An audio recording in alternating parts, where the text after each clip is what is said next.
Hello friends, welcome back to my channel. हाजिर हूँ एक नई लव स्टोरी लेकर। तो चलिए वीडियो को स्टार्ट करते हैं। कहानी की शुरुआत शाओ के साथ होती है। वो एक मैजिकल माउंटेन गर्ल होती है।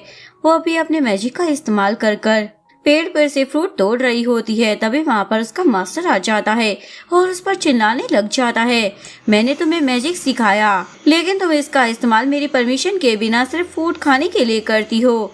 शाओ, तुम्हें याद है ना, तुमने मुझसे वादा किया था कि तुम माउंटेन से नीचे जाकर गो से शादी करोगी। कहीं ऐसा तो नहीं है कि तुम प्रॉमिस तोड़ने का सोच रही हो? शाओ बोलती, मास्टर, मैं आपको किया हुआ वादा कभी नहीं तोड़ूंगी। वो बोलते हैं तो अब तुम माउंटेन से नीचे जाओ, और उसे वो मैजिक से वहाँ पर भेज देते हैं। और फिर बहुत ही ज्यादा खुश हो जाते हैं कि अब उस शरारती लड़की से मेरा पीछा छूट गया। अब मैं अपनी शांति भरी लाइफ जीऊंगा। तभी इतने में वहाँ पर शाओ फिर से आ जाती है और बोलती है, मास्टर, आप मुझे मिस कर रहे होंगे ना, इसीलिए मैं वापस आ गई। मास्टर बोलते, मैं तुम्हें बिल्कुल भी मिस नहीं कर रहा हूँ। और वो उसे एक जेट का पेंडेंट पकड़ाकर वापस से घर में चले जाते हैं और दरवाजा बंद कर लेते हैं और बताते, ये जेट पेंडेंट मेरी तरफ से तुम्हारे लिए तोहफा है, क्योंकि तुम मेरे स्टूडेंट हो।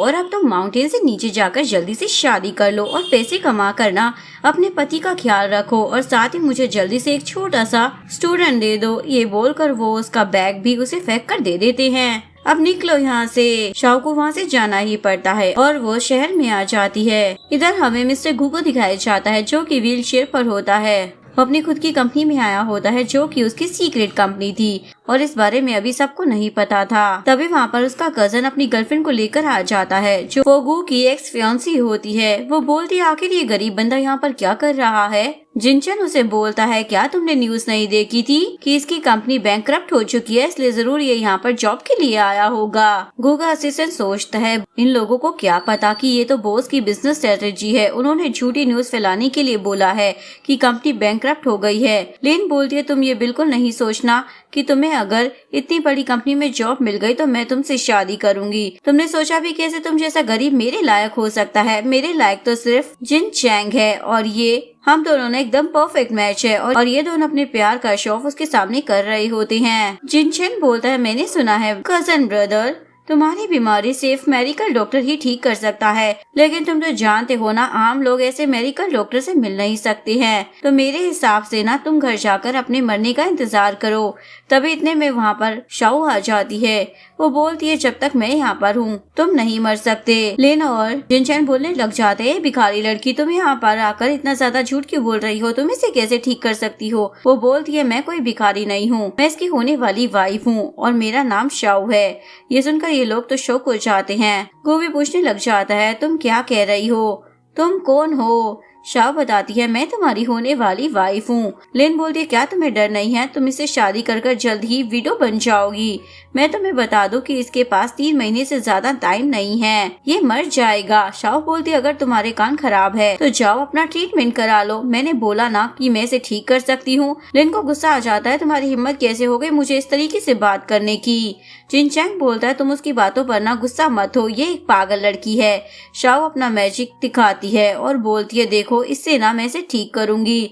लिन शौक होकर बोलने लग जाती है, इसे तो मैं जानती हूँ, ये मेडिकल डॉक्टर का कंपास है, सेम ऐसा ही मेरे पास भी है। शाओ सोचती है, मेरी तरह ऐसा सेम कंपास मेरे सीनियर ब्रदर के पास ही है। वो सोचने लग जाता है, क्या यही मेडिकल डॉक्टर की स्टूडेंट है जिसे अब तक मैं ढूंढ रहा था? तभी लिन हंसने लग जाती है और बोलती है, मैं तो मजाक कर रही हूँ, आखिर तुम जैसी भिखारी के पास मेडिकल डॉक्टर का ये कंपास कैसे आ सकता है?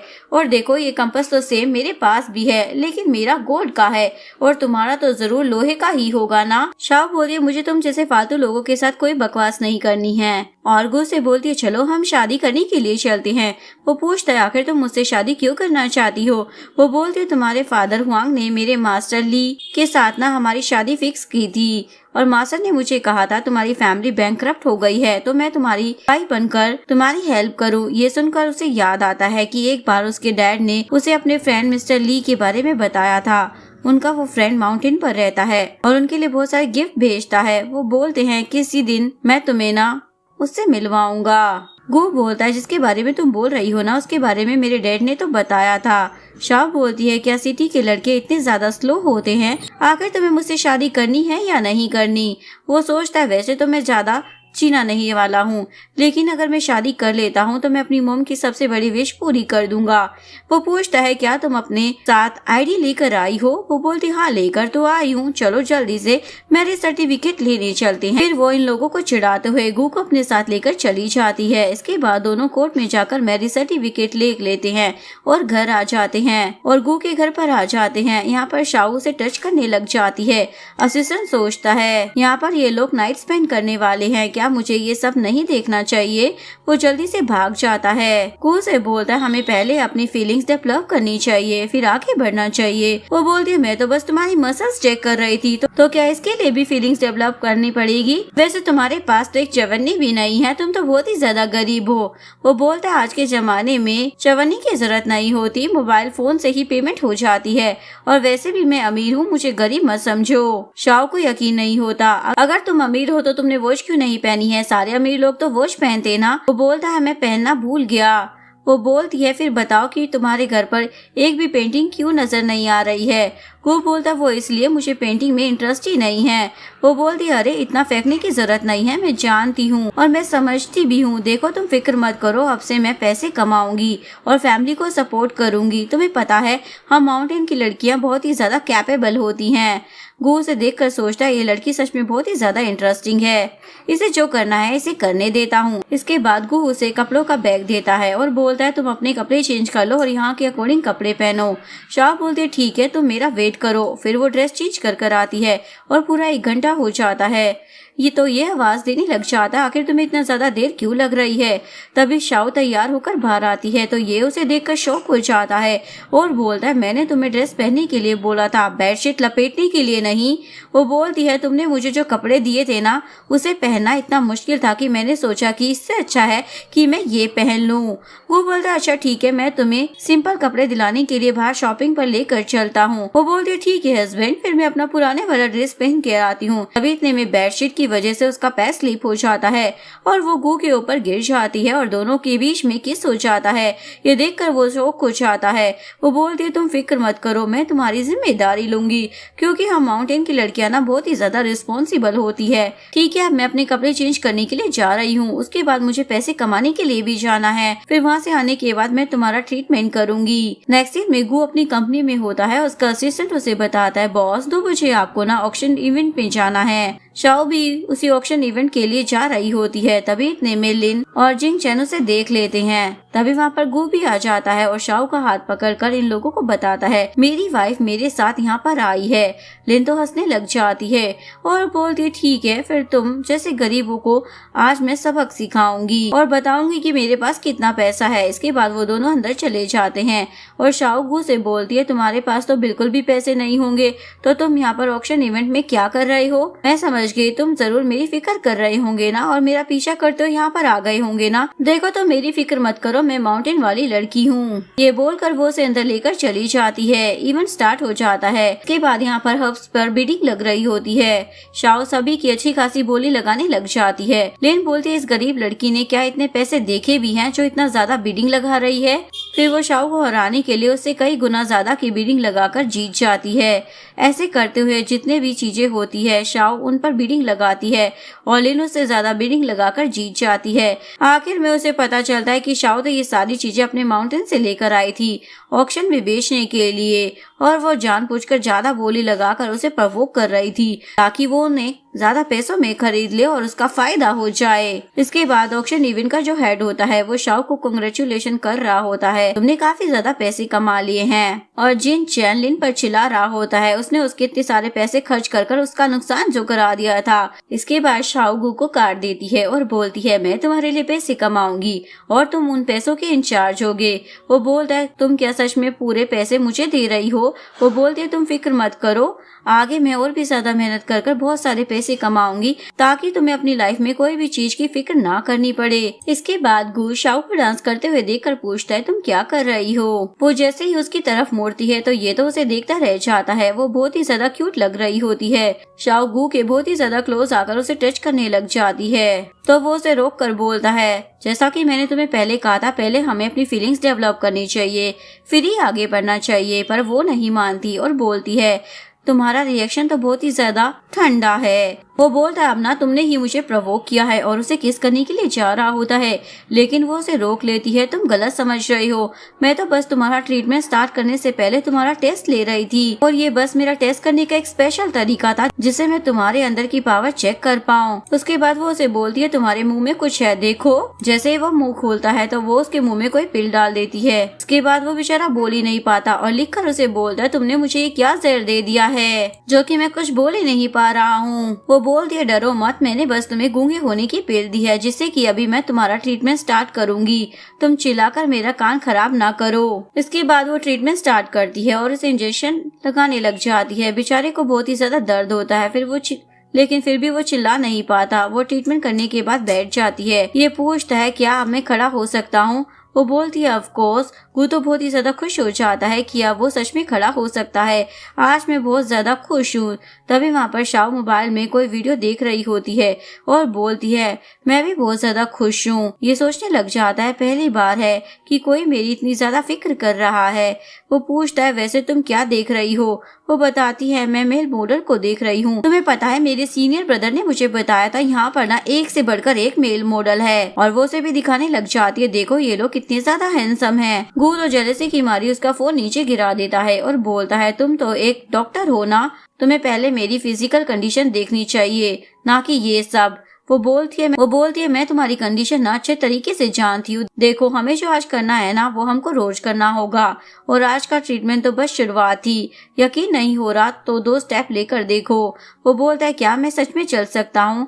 जैसे ही वो कदम बढ़ाता है तो बहुत ही ज्यादा खुश होने लग जाता है। फिर जैसे ही वो तीसरा कदम बढ़ाने जा रहा होता है तो वो बोलती है रुको, मैंने सिर्फ 2 कदम बढ़ाने को बोला था। तभी वो गिरने लगता है, शाओ के ऊपर ही गिर जाता है। वो उसे समझाती है मैंने बोला था ना तुम्हें सिर्फ 2 स्टेप चलना है, 3 स्टेप तुम नहीं चल पाओगे। इसके बाद गू के मुंह से खून निकलने लग जाता है। वो बोलता मुझे पता था कि मैं इतनी जल्दी ठीक नहीं हो सकता।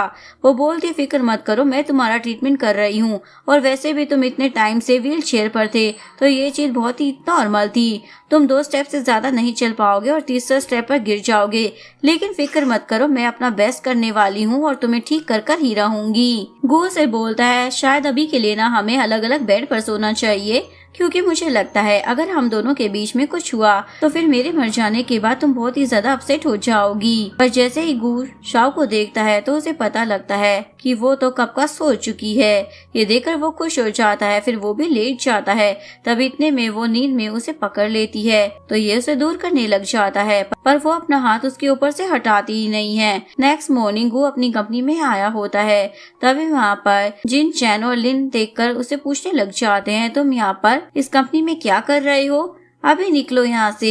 ये सुनकर असिस्टेंट को गुस्सा आता है, लोगों की हिम्मत कैसे होगी बॉस से इस तरीके से बात करने की। यहाँ पर लिन और जिन चैन बोलते हैं जरूर तुम यहाँ पर इंटरव्यू के लिए आए होंगे ना। हम तुम्हें बता दें कि मीटिंग रूम में इंटरव्यू नहीं है, नेक्स्ट रूम में है। और वैसे पहले तुम अपनी हालत तो देख लेते, तुम यहाँ पर जॉब भी करने के लायक नहीं हो। लिन बोलती है तुम्हें तो घर पर रहकर अपने मरने का इंतजार करना चाहिए। जिनचैन भी उसे बोलने लग जाता है तुम यहाँ से चले जाओ, तुम्हारी वजह से हमारा काम बनते बनते बिगड़ जाएगा। अभी यहाँ पर ना प्रोजेक्ट मैनेजर आने वाला है हमसे बात करने के लिए और मैं नहीं चाहता तुम यहाँ पर रहो, क्योंकि तुम जैसे बंदे को अपना रिलेटिव बताने में ना मुझे शर्म आती है, इसलिए यहाँ से निकल जाओ। ये बोलकर जिनचैन उसे अपने पैरों से मारने के लिए जा रहा होता है। तभी वहाँ पर कुछ मैजिक होता है और उसका पैर उल्टा लिन को लग जाता है। वो बोलने लग जाता है मैंने कुछ नहीं किया है, जरूर इसी ने कुछ किया होगा।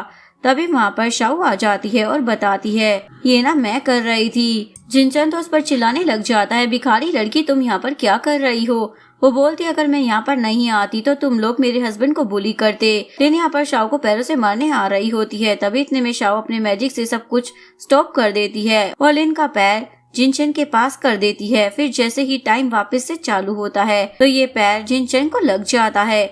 फिर उसकी हालत खराब हो जाती है। ये देखकर शाओ को तो बहुत ही ज्यादा मजा आता है और गुस्से में बोलती है बड़े आए हमसे फाइट करने वाले, मैंने इन दोनों को एक दूसरे से ही फाइट करवा दी। लिन तो उस पर चिल्लाने लग जाते भिखारी लड़की ये सब जरूर तुम कर रही हो ना, अभी यहाँ से अपने भिखारी हस्बैंड को लेकर चली जाओ। शाओ बोलती है तुम ऐसे मेरे बारे में ये सब नहीं बोल सकती हो और मेरे पति के बारे में तो बिल्कुल भी नहीं।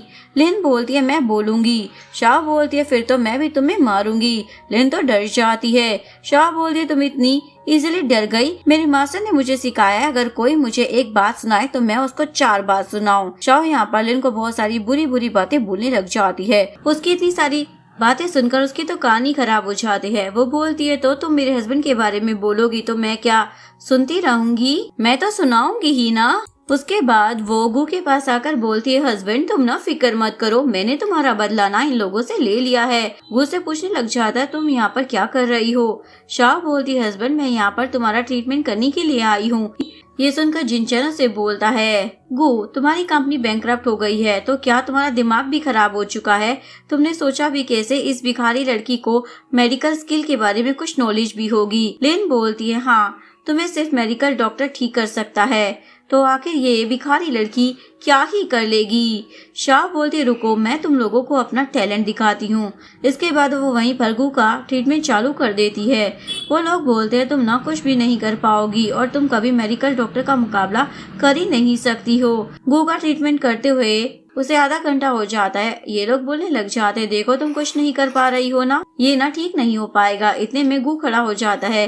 ये देखकर ये लोग तो शौक रह जाते हैं। शाह बोलते देखा तुम लोगों ने, मेरा पति खड़ा हो गया। गु बोलता है मेरी वाइफ की मेडिकल स्किल इतनी अच्छी है तो अब तुम लोग इसके बारे में ना कुछ भी नहीं बोल सकते हो। लिन और जिनचैन तो सच में शौक हो जाते हैं। इस भिखारी लड़की के पास सच में मेडिकल स्किल की नॉलेज है। तभी गु का असिस्टेंट उससे पूछने लग जाता है बॉस क्या हम इन लोगों के सामने अपनी आइडेंटिटी रिवील कर दे ताकि आप ऑर्डर देकर इन लोगों को अपनी कंपनी से निकलवा सको और अपना लेवल बता सको। गु बोलता है अभी नहीं, अभी तो मैनेजर को बोलकर इन लोगों को कॉन्ट्रैक्ट कर लो, फिर साइनिंग सेरेमनी वाले दिन मैं लोगों को सबक सिखाऊंगा। इसके बाद वो शाओ को बोलता है अब मुझे यहाँ पर नहीं रहना, चलो हम लोग यहाँ से चलते हैं। वहाँ से जाने से पहले लिन को बोलती है तुम न इसे मैन डॉक्टर को दिखा देना क्योंकि तुमने इसे इतना जोर का मारा है कि बेचारी की हालत खराब हो चुकी होगी। नेक्स्ट सीन में गु और शाओ के रूम से आवाज आ रही होती है। बाहर से गु की मॉम और ग्रैंडमा उन लोगों की आवाज सुनकर खुश हो जाते हैं और फिर बातें करने लग जाते हैं जल्दी मेरा पोता आने वाला है। ग्रैंडमा बोलती है मेरा तो ग्रेट ग्रैंडसन आने वाला है, क्या खुशखबरी की बात है। रूम में गु तो शाओ को शोल्डर पर मसाज दे रहा होता है और वो एंजॉय कर रही होती है। अब मुझे बहुत ही ज्यादा रिलैक्स फील हो रहा है तो अब मैं तुम्हें एक रिवॉर्ड दूंगी। तब वो मुड़ती है, गलती से वो उसकी नेक पर किस कर लेती है। वो बोलती है सॉरी ये गलती से हुआ है। वो पूछता है तुम मुझे क्या रिवॉर्ड देने वाली हो? वो बोलती है अब हमें एक स्टेप और आगे बढ़ना चाहिए। वो सोचता है वो उसके साथ इंटीमेट होना चाहती है। वो बोलता है वैसे तो ये बहुत ही ज्यादा जल्दी है लेकिन मैं अपनी वाइफ को मना कैसे कर सकता हूँ? और बोलता है ठीक है मैं इसके लिए तैयार हूँ और अपनी आंखें बंद कर लेता है और उसके क्लोज जा रहा होता है। इतने में शाओ मैजिक से उसे दूर कर देती है और उसके मुँह से खून आने लग जाता है। वो पूछता है क्या यही तुम्हारा रिवॉर्ड था जिसकी तुम बात कर रही थी? वो बोलती हाँ जैसे कि मैंने तुम्हें बताया था पिछली बार जो मैंने तुम्हारा ट्रीटमेंट किया था ना वो फर्स्ट स्टेप था। अभी तुम्हारे मुंह से खून निकल रहा है जिसकी वजह से तुम्हारे अंदर की क्लीनिंग हो चुकी है जिससे कि आगे का ट्रीटमेंट ना अच्छे से होगा। वो बोलता है अब मुझे समझ आया। शाओ से बोलती है काफी ज्यादा रात हो चुकी है, तुम्हें भी सो जाना चाहिए क्योंकि मैं भी सोने जा रही हूँ, आखिरकार मुझे कल पैसे कमाने के लिए भी जाना है। ये बोलकर वो जल्दी से जाकर बेड पर लेट जाती है। वो बोलता है तुम्हें इतनी ज्यादा मेहनत करने की जरूरत नहीं है। वो बोलती नहीं मैं माउंटेन की गर्ल हूँ इसलिए मैं मेहनत कर पैसे कमा के तुम्हें सपोर्ट करूंगी। वो बोलता है तुमने गलत समझ लिया है, मैं कोई बैंकरप्ट नहीं हूँ बल्कि अमीर हूँ। शाओ उसकी कोई बात नहीं सुनती और उसे पकड़कर सो रही होती है। वो सोचता है आखिर ये ऐसे कैसे सो जाती है। नेक्स्ट डे शाओ एक होटल में गई होती है। यहाँ पर वो कुछ मेल मॉडल्स को हायर करती है। मैनेजर बताता है ये सबसे बेस्ट मेल मॉडल है तो क्या आपको पसंद आए? शाओ बोलती हाँ ये अच्छे हैं। तभी लिन भी यहाँ पर होटल में आई होती है और वो शाओ को मॉडल्स के साथ देखकर जल्दी से उन लोगों की वीडियो बना लेती है और सोचती है अब मैं उस गरीब लड़के को दिखाऊंगी कि उसकी वाइफ उसे कैसे चीट कर रही है। इधर गु भी अपने घर से निकल ही रहा होता है। तभी उतने में उसके पास ये वीडियो आ जाती है। ये देखकर वो बहुत ही ज्यादा शॉक हो जाता है कि आखिर ये क्या कर रही है। तभी इसकी ग्रैंडमा पूछती है आखिर क्या हुआ है?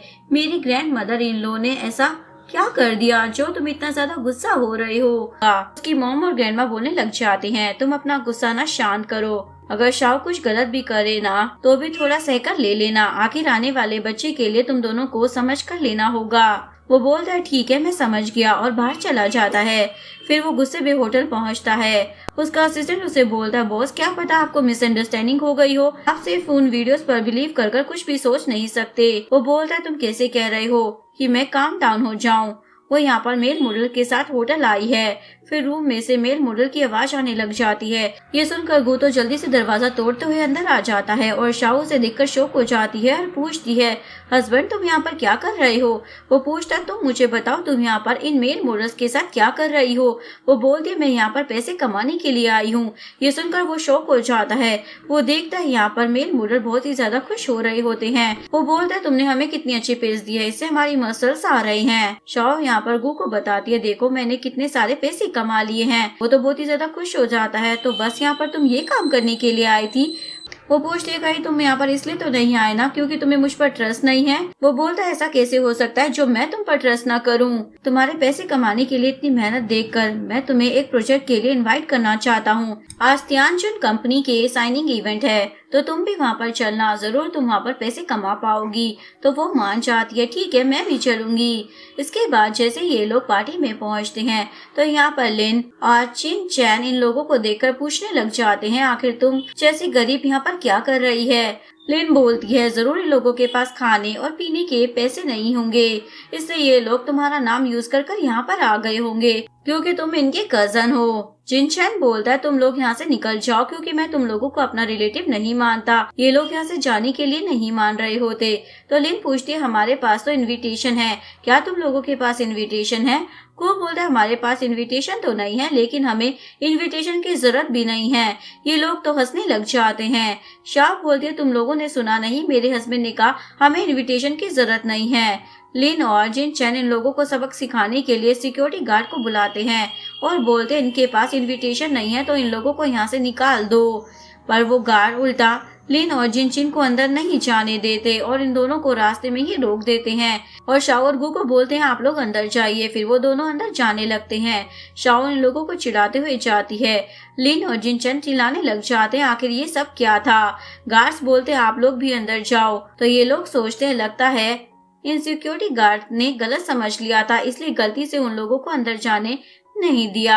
बस एक बार ये कंपनी कॉन्ट्रैक्ट साइन कर ले फिर मैं इन लोगों को सबक सिखाऊंगा। इवेंट में आने के बाद शाओ गू से पूछती है, ये तो साइनिंग सेरेमनी है ना, तो आखिर मैं यहाँ पर कैसे पैसे कमाऊं। कहीं ऐसा तो नहीं है कि तुम्हें पता है कि तुम्हारे भाई को यहाँ पर हार्ट अटैक आने वाला है और तुम उससे हार्ट की मेडिसिन देकर पैसे कमाना चाहते हो। गू बोलता है, तुम वेट करो, आगे तुम्हें पैसे कमाने का मौका मिलेगा। इसके बाद इवेंट स्टार्ट हो जाता है और अनाउंसमेंट होती है। तियांगजिन कंपनी का सीईओ यहाँ पर पहले से ही बैठा है। पार्टी में आए हुए सभी लोग यहाँ पर गू की तरफ दिखने लग जाते हैं और फिर लिन और जिनचेंग डरने लग जाते हैं और ये लोग सोचते हैं, ऐसा तो नहीं हो सकता, आखिर ये गू कंपनी का सीईओ कैसे हो सकता है। तभी शाओ इस बारे में पूछती है, हस्बैंड आगे से वो लोग तुम्हें देख रहे हैं और पीछे से ऑडियंस भी तुम्हें देख रही है, तो क्या तुम ही सच में कंपनी की सीईओ हो। मैं समझ गई, जरूर ये सभी लोग तुम्हारे ड्रेस देख रहे होंगे। आखिर मैंने इतना अच्छा ड्रेस जो चूज किया है, सच में मेरी पसंद ना बहुत ही ज्यादा अच्छी है, सभी लोग तुम्हें देख रहे हैं।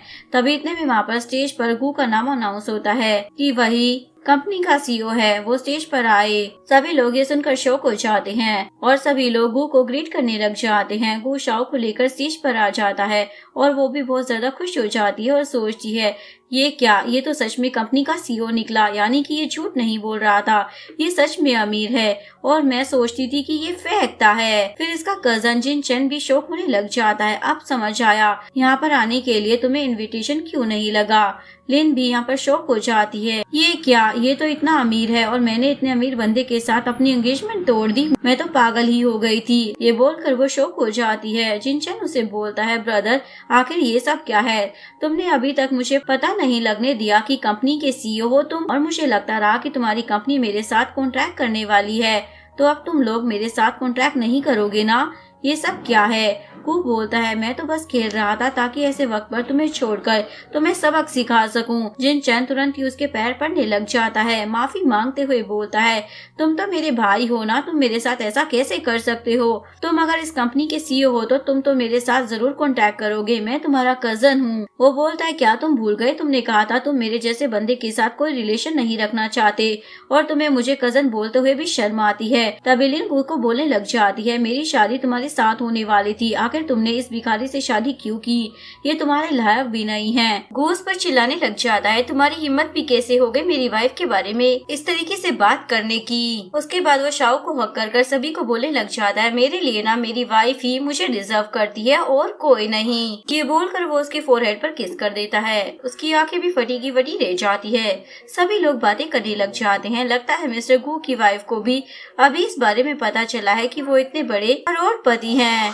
कितने स्वीट लग रहे हैं दोनों साथ में। तभी लिन शाओ पर चिल्लाने लग जाती है, वहाँ से ना हट जाओ, तुम एक भिखारी लड़की हो, तुम मिस्टर गू के लायक ही नहीं हो और मैं उसकी फियांसी हूँ, सिर्फ मैं ही उससे शादी कर सकती हूँ। ये सुनकर शाओ को गुस्सा आ जाता है और वो अपने मैजिक का इस्तेमाल कर उसके मुंह में एप्पल डाल देती है, जिसके बाद वो कुछ भी बोल नहीं पाती। इसके बाद शाओ गू को बोलती है, सॉरी, कहीं मैंने तुम्हें डरा तो नहीं दिया है? बोलता है, बिल्कुल भी नहीं। वो उसे बोलती है, देखो मैं ना तुम्हें पहले ही बता देती हूँ, तुम अमीर हो तो क्या हुआ, लेकिन तुम मुझे सी माउंटेन लड़की को चीट नहीं कर सकते हो। अभी गू से उसका फोन मांगता है और उसके अकाउंट में बहुत सारे पैसे ट्रांसफर कर देता है। ये देखकर वो भी मान जाती है कि वो सच में अमीर है। उसके बाद वो लिन को दिखाने लग जाती है, देखो जरा मेरे पास अब कितने पैसे हैं, मेरा पति ना बहुत ही ज्यादा अमीर है और मैं भी अमीर हो चुकी, अब तुम्हें तुम्हारी औकात पता चल गई ना।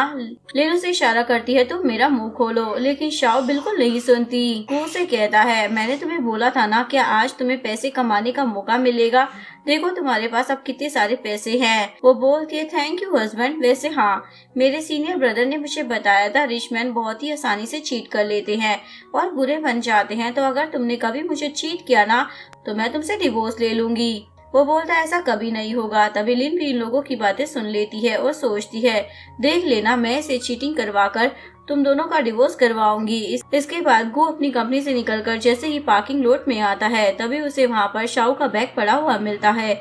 वो सोचता है, शाओ का बैग यहाँ पर कैसे? तभी इतने में वहाँ पर एक लड़की को देखता है जो कि शाओ के कपड़े पहने हुए होती है, पर उसका मुंह बंद होता है। दो कार उसे पकड़कर लेकर जा रहे होते हैं। फिर वो जल्दी से उन लोगों का पीछा करता है और उसे बचाकर जल्दी से अपनी कंपनी में ले आता है। उसकी स्मेल से उसे पता लग जाता है कि ये मेरी शाओ नहीं हो सकती, इसका परफ्यूम दूसरा है। वो उसे दूर कर देता है। तभी इतने में लिन उसे बताती है कि ये मैं हूँ। उसके बाद वो उसे सड्यूस करने की कोशिश करती है, देखो वो भिखारी लड़की तुम्हारे लायक नहीं है, हम दोनों एक दूसरे के लिए परफेक्ट मैच है। पर वो उसे दूर कर देता है और याद दिलाता है, वो तुम ही थी जो मेरे बैंकक्रप्ट होने की न्यूज सुनने के बाद मुझे छोड़कर चली गई थी और तुमने खुद ही मेरे साथ अपनी एंगेजमेंट तोड़ी थी, तो अब तुम मेरे पास वापस किस हक से आ रही हो? वो बोलती है, वो सब भूल जाओ, क्योंकि तुम्हारे कजन ने ना मुझे फूल बना दिया था और मैं बस उसकी बातों में आ गई थी, लेकिन तुम तो जानते हो ना, मैं हमेशा से तुम्हें ही चाहती थी। और वो उसे मारकर दूर कर देता है। तभी इतने में गू को चक्कर आने लग जाते हैं, तो वो इस पर चिल्लाता है, क्या तुमने मुझे ड्रग दिया है? वो बोलती, हाँ, लेकिन तुम तो मेरे फियांसी हो ना, तो तुम्हें ड्रग देने में क्या गलत है? इसके बाद वो उसके पास जाने लगती है और बोलती है, फिक्र मत करो, अब जब तुम्हारी वाइफ तुम्हारा और मेरा ये वीडियो देखेगी ना, उसके बाद वो तुम्हें छोड़ देगी। दूसरी तरफ शाओ को दिखाया जाता है जो कि गू की मॉम और ग्रैंडमा के साथ मिलकर डांस कर रही होती है। तभी इतने में लिन उसे वीडियो कॉल करती है और दिखाती है, देखो तुम्हारा पति मेरे साथ है और वो तुम्हें चीट कर यहाँ मेरे साथ एंजॉय कर रहा है। ये देखकर शाओ बहुत ही ज्यादा गुस्से में आ जाती है। शाओ के ऐसे बिहेवियर से ग्रैंडमा डर जाती है, आखिर इसे क्या हो गया है। फिर वो लोग वहाँ पर शाओ को सपोर्ट करते हैं, हम यहाँ पर इसमें तुम्हारा साथ देंगे, अगर गू तुम्हें सच में चीट कर रहा होगा तो हम उसे छोड़ेंगे नहीं और तुम्हारे सपोर्ट में खड़े रहेंगे और हम तुम्हारी उस सोतन को भी सबक सिखाएंगे, इतनी आसानी से छोड़ेंगे नहीं। शाओ बोलती है, वो कितना ज्यादा डर्टी मैन है, आखिर ऐसे कैसे वो दूसरी लड़की के साथ मिलकर ये सब कर सकता है, मैंने उस पर कितना ज्यादा ट्रस्ट किया। तभी वहाँ पर गू की मॉम और ग्रैंडमा साइड पे बात करने लग जाते हैं, आखिर हमारा बेटा ऐसा चीटर कैसे निकल सकता है? ग्रैंडमा बोलती है, क्या सच में मेरा ग्रैंडसन एक चीटर है? शाओ बोलती, हाँ वो एक चीटर है और अब मैं उसे रिवेंज लूंगी, मैं यहाँ पर रोज मेहनत से उसके लिए पैसे कमा रही थी और वो मेरी पीठ पीछे ये सब कर रहा था, अब मैं उसे छोड़ूंगी नहीं। शाओ गुस्से में निकल जाती है। गू की ग्रैंडमा और मॉम भी उसके पीछे पीछे जाते हैं और सोचते हैं, हम भी अपनी बहू की हेल्प करेंगे और उस सोतन को सबक सिखाएंगे। शाओ जैसे ही वहाँ पर पहुँचती है तो लिन उसे बताने लग जाती है, तुम्हें पता है तुम्हारा पति बिल्कुल भी तुम्हें नहीं चाहता, वो तो बस मुझसे प्यार करता है, हम लोगों ने रात में बहुत ज्यादा एंजॉय किया। शाओ समझ जाती है और बोलती है एक्टिंग करना बंद करो, मैं सब जानती हूँ, तुम बस प्रिटेंड कर रही हो। ये सुनकर लिन तो शॉक हो जाती है, आखिर इसे कैसे पता लग गया। लेकिन फिर भी वो अपनी एक्टिंग बंद नहीं करती। तुम्हें जो सोचना है वो सोचो, तुम्हारा पति तो तुम्हें छोड़ने वाला है। तभी शाओ उसके मुंह में सच बोलने वाली पिल डाल देती है। फिर उससे पूछती है, अब मुझे सारा सच बताओ कि आखिर तुमने मेरे पति के साथ क्या किया है और उसे यहाँ पर कैसे लेकर आई हो।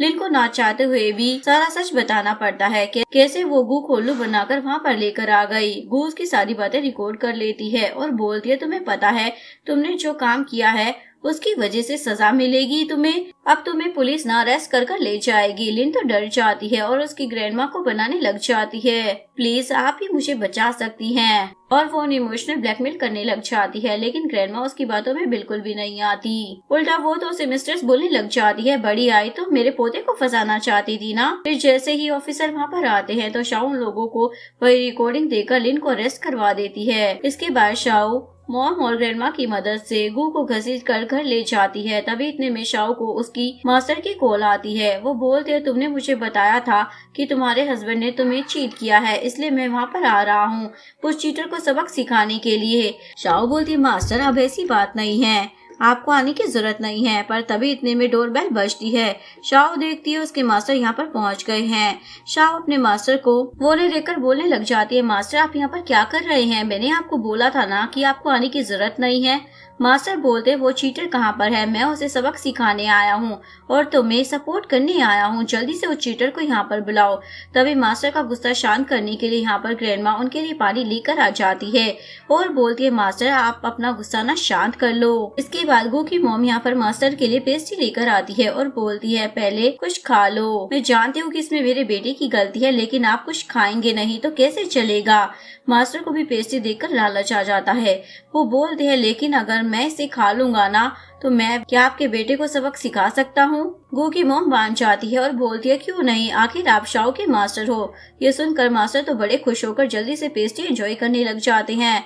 इसके बाद जब गू को होश आता है तो वो सामने मास्टर को खड़ा हुआ देखकर पूछता है, ये कौन है। शाओ बताती है, ये मेरे मास्टर है। मास्टर तो उस पर चिल्लाने लग जाते हैं, चीटर कहीं का, तुरंत शाओ के साथ डिवोर्स ले लो। और तेज आवाज सुनकर वो तो बहुत ही ज्यादा परेशान हो जाता है और फिर शौक होकर पूछने लग जाता है, डिवोर्स क्यों लेना है। मास्टर बताते हैं, मेरी शाओ यहाँ पर तुम्हारी हेल्प करने के लिए आई थी, पर तुमने क्या किया, तुमने उसे चीट किया, तुम कितने बुरे हो। वो बोलता है, मास्टर आपको गलतफहमी हो गई है, मैं शाओ को डिवोर्स नहीं देने वाला।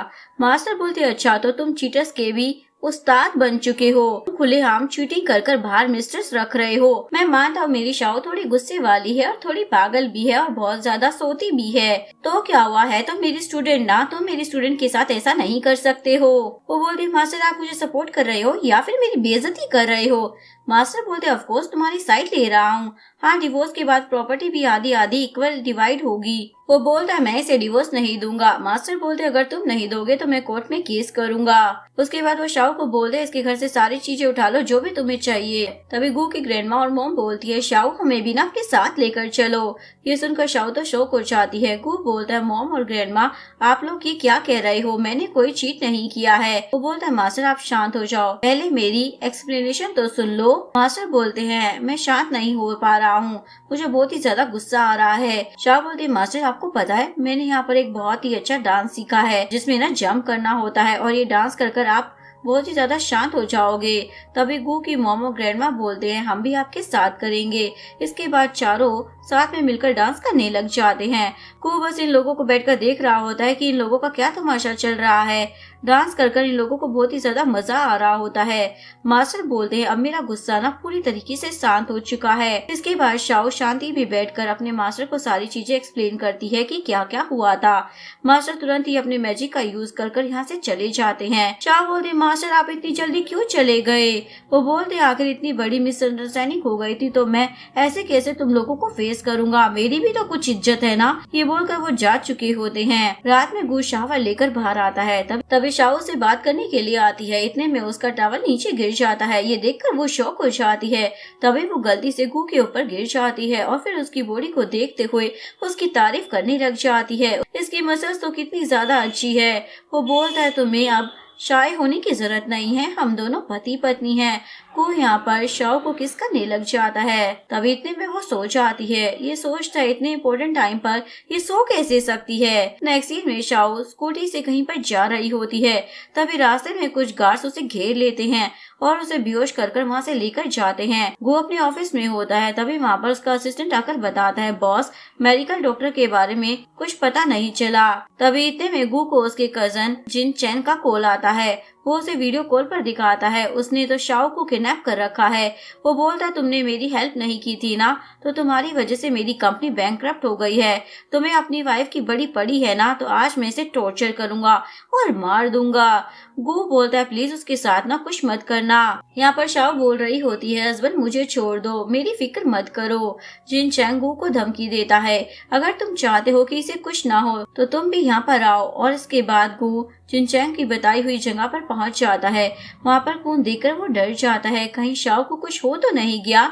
तभी उसके रोने की आवाज आती है तो वो जल्दी से उसके पास जाता है और उसके हाथ से खून देखकर पूछता है, क्या तुम्हें चोट लगी है? उसने तुम्हें कहाँ मारा है? वो बताती है चोट तो लगी है लेकिन मुझे नहीं, उन लोगों को। इसके बाद गु देखता है कि सारे गुंडों को चोट लगी होती है और वो जमीन पर पड़े होते हैं।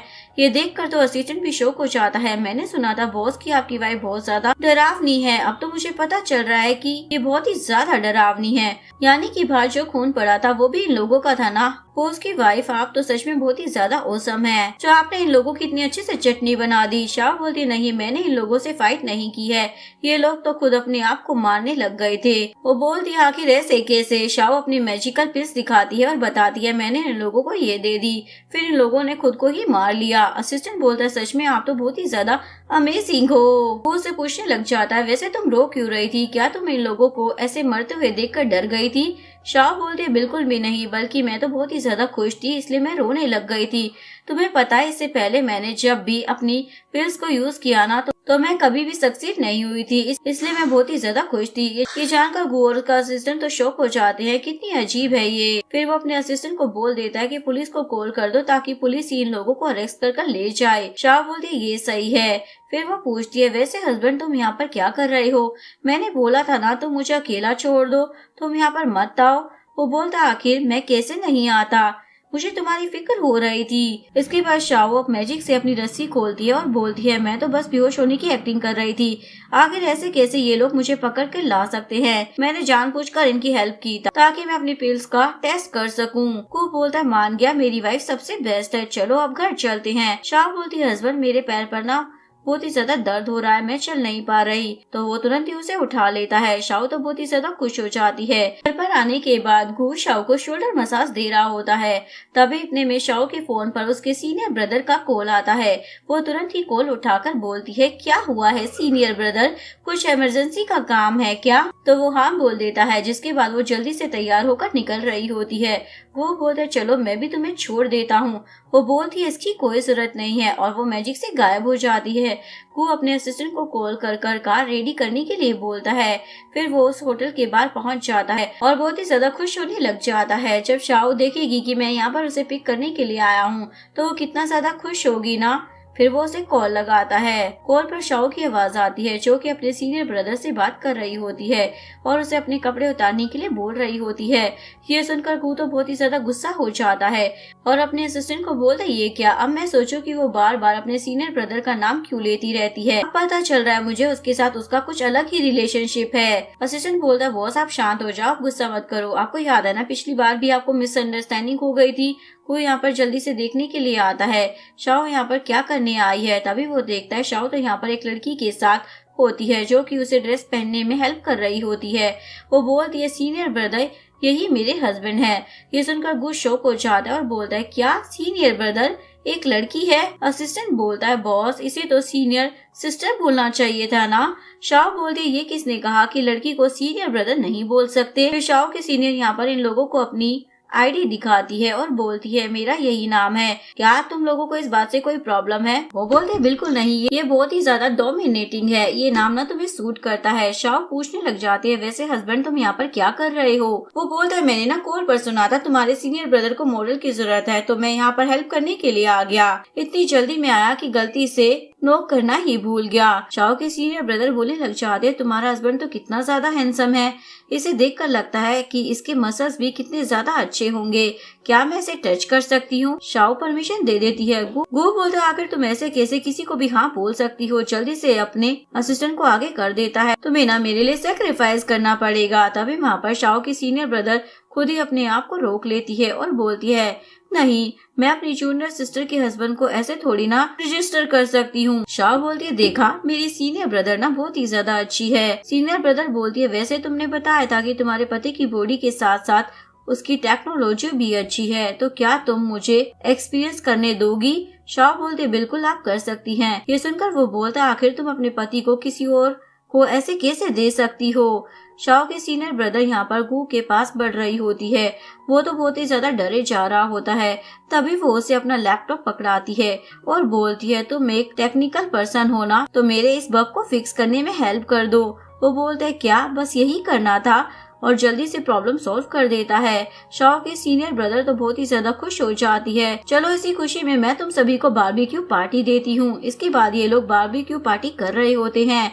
शाओ की सीनियर ब्रदर काफी ड्रिंक कर लेती है और बातों ही बातों में इन लोगों को बता देती है कि शाओ है, क्योंकि उसके जो मास्टर है ना वही मेडिकल डॉक्टर है। लेकिन जल्दी से वो इस बात को पलट देती है, मेरा वो मतलब नहीं था, और सोचने लग जाती है मास्टर ने मुझे कहा था मुझे उनकी आइडेंटिटी को सीक्रेट रखना है। इसके बाद गू और शाओ घर जाने के लिए निकल रहे होते हैं तो उसकी सीनियर ब्रदर उसे एक ड्रेस गिफ्ट करती है, ये मेरी तरफ से तुम दोनों को वेडिंग का तोहफा। शाओ और गू जब घर आते हैं तो नाइट ड्रेस देखकर वो बोलती है मेरी सीनियर ब्रदर ने मुझे ये दिया है, तो हस्बैंड मैं तुम्हारे लिए पहन कर आती हूँ। गू तो बहुत ही ज्यादा खुश हो जाता है, लगता है आज तो मेरी वाइफ बहुत ही ज्यादा एक्टिव है, मुझे भी तैयार होना पड़ेगा, और वो जल्दी से ड्रेस चेंज कर लेता है। काफी देर तक शाओ का वेट करता रह जाता है पर वो नहीं आती। फिर वो जाकर बाथरूम में चेक करता है तो बाथरूम के टब में वो सो चुकी होती है। उसके बाद वो उसे वहीं पर बैठकर ताने लग जाता है। नेक्स्ट डे शाओ एक पार्टी में गई होती है जहाँ पर उसने अपने सीनियर ब्रदर की दी हुई ड्रेस पहनी होती है, तो सभी लोग उसको देखकर बातें करने लग जाते हैं